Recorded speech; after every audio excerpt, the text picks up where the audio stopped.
The guest who stayed 7 years. On the tutelary figure. A guest came one autumn evening to a man's door and asked for a night's lodging. The man let him in. The guest was old. He had a long grey beard, plainly cut. He carried a small leather satchel. He wore a coat the man could not quite place, neither the coat of a traveller, nor of a priest, nor of a tradesman, a coat that seemed, when the man looked at it directly, to be of no particular cut, and when he looked away, to be unmistakably the coat of someone he had known a long time.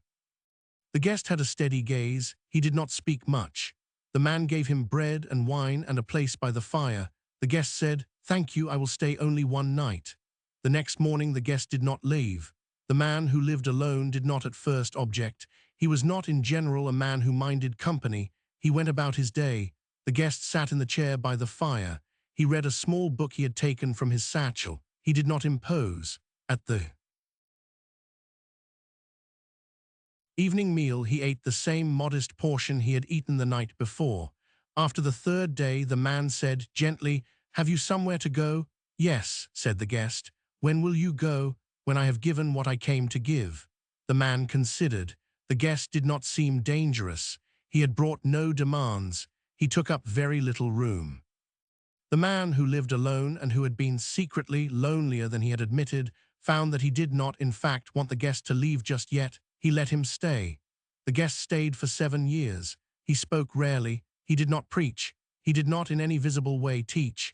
He simply lived in the small spare room at the back of the house. He helped in small ways with the work of the household. He chopped wood in the autumn. He repaired the roof in the spring. He did not in 7 years become a burden. He did not in 7 years become exactly a friend. He was, the man came to understand, more like a presence than a person. But when he spoke, the man understood things he had not understood before. He would say in the middle of a conversation about something trivial, the price of grain, the health of a horse, the weather, a sentence that did not, on the surface, belong to the conversation. He would say, "The river does not need the bridge to know which way to flow." The man would, on hearing this, find himself silent for an hour. He would understand, by the end of the hour, something he had been trying to understand for a decade. The understanding would not be about rivers. Or the guest would say, looking up from his book, "The fire warms the room because it is consuming itself.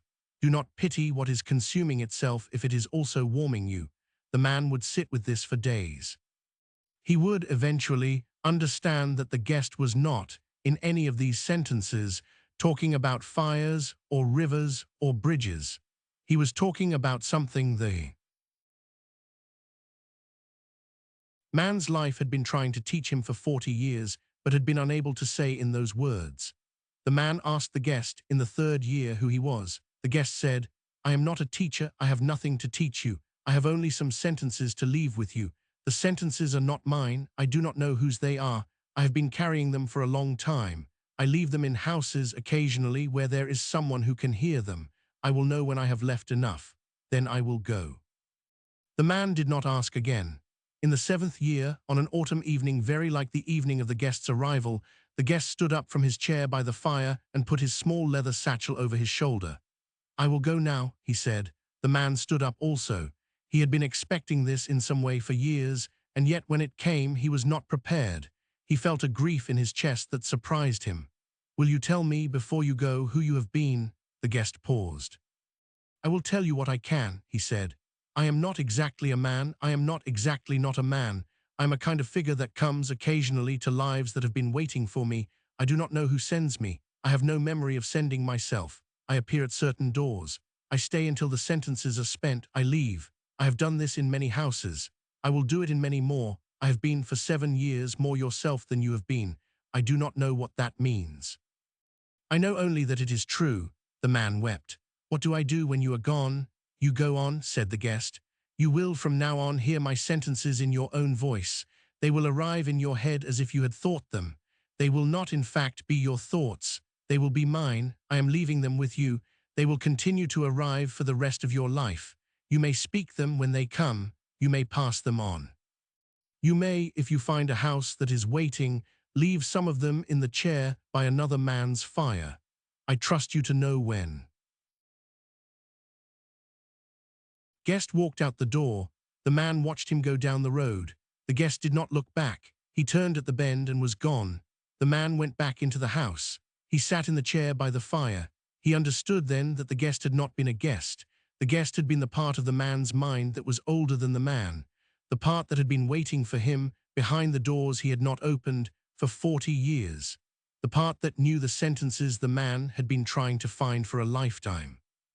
Part that did not, in fact, belong to the man, that came somehow from a deeper place, but that had visited him in the form of an old man with a beard and a leather satchel for 7 years. He went on as the guest had said. The sentences came. They came at unexpected moments. He spoke them when they came. He passed them on occasionally to people who needed them. He never again in his life saw the guest, but he understood by the end that the guest had never exactly left.